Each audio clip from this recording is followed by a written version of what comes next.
वळतोय पुढच्या महत्त्वाच्या रिपोर्टकडे आणि बीडच्या मस्साजोगचे सरपंच संतोष देशमुख यांची 9 डिसेंबरला अतिशय निर्घृणपणे हत्या झाली। या हत्येला 20 दिवस उलटत आले तरी सुद्धा मुख्य आरोपीसह 3 फरार आरोपी सापडत नाहीयेत। हाच धागा पकडत सामाजिक कार्यकर्त्या अंजली दमानिया यांनी 3 आरोपींची हत्या झाल्याचा खळबळजनक दावा केलाय। पाहुयात या संदर्भातला एक स्पेशल रिपोर्ट। त्यांचं असं म्हणणं होतं की बाकीचे 3 आरोपी मिळणारच नाहीत कारण त्यांचं मर्डर झालं।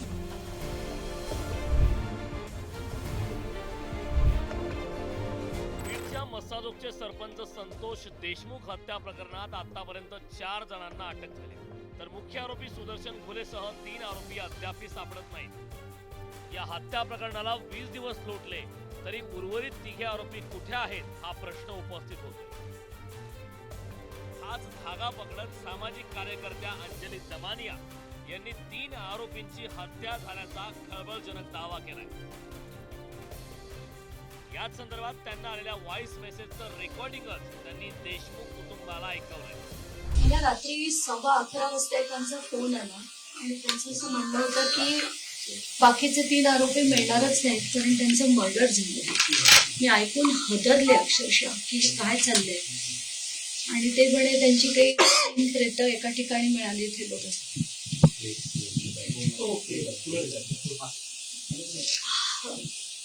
आधी या नंबरवरनं मला फोन आले, नॉर्मल कॉल हे बघा, आणि नंतर त्यांनी मला व्हॉट्सॲपवर जे मी एसपींकडे ताबडतोब ती माहिती पाठवली। हे बघा, ही सगळी माहिती पाठवली आणि हे बघा काय म्हणाले। विश्वेश्वर कल्याणला 3 डेड बॉडी सापडली, पण काही खात्रीला एक माहिती नाही, अजून आपण ओपन नाही करायचं। त्यामुळे खरं आहे खोटं आहे का हे मुद्दाम पेरलं गेलंय काय आपल्याला नाही माहितीये। त्यांनी ते निष्पन्न केलं पाहिजे। हो ना, हो ना, तेच अधिकृत कुठली गोष्ट म्हणजे हे जे कोणी निरोप दिलाय त्याच्या संदर्भात आपल्याला तुम्हाला काही माहिती आहे, कोण आहे ते आपल्याला माहिती नाही। मला कोण आहे तो व्यक्तीच माहिती नाही। हा ठीक आहे ना, तर मग त्याची माहिती एसपींकडे दिली आहे। सरपंच संतोष देशमुखांच्या हत्येचं कनेक्शन वाल्मिक कराडनं मागितलेल्या खंडणी प्रकरणाशी जोडलं जात आहे। पवनचक्की कंपनीच्या प्रकल्प अधिकाऱ्यांकडे 2 कोटींची खंडणी मागितल्यानं वाल्मिक कराडसह विष्णू चाटे विरोधात 29 नोव्हेंबरला गुन्हा दाखल करण्यात आलाय।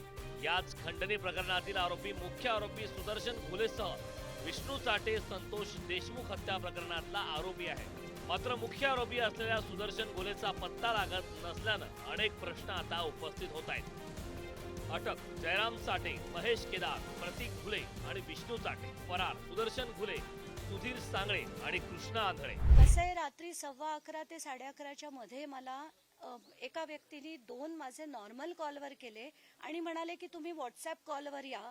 व्हॉट्सॲप कॉल माझे अननोन नंबरसाठी सायलेन्स असल्यामुळे मी त्यांना नुसतं टेक्स्ट केलं, तुमची माहिती जी आहे ती तुम्ही मला टेक्स्ट करा। त्याच्यावर त्यांनी मला व्हॉइस मेसेजेस टाकले आणि त्याच्यापैकी पहिले 2 मेसेजेस मी टाकल्या त्यांनी मी वाचलं, ब्लू टिक दिसल्याबरोबर त्यांनी ते डिलीट केले।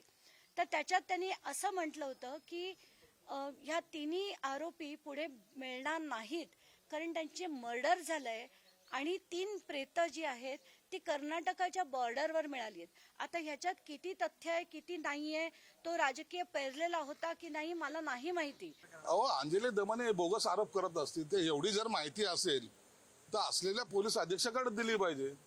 तुम्ही काही बोलाल, मी सांगतो तिला दुबईला नेऊन टाकलं, मग काय ते झालं सत्य? या बेछूट आरोप करणाऱ्यापासून खऱ्या अर्थानं तपासामध्ये अडचणी निर्माण होत आहेत। तुमच्याकडे माहिती असेल पोलिसाला द्या, शासन तुमच्या पाठीशी उभा आहे, शासन कारवाई करायच्या मनस्थितीत आहेत। 3 लोकांची हत्या झाली, मग त्यांच्या डेड बॉड्या कुठं आहेत, मग त्यांना तिकडं का टाकलं, हे सगळे प्रश्नचिन्ह निर्माण करायचं काही लोक काम करतायत।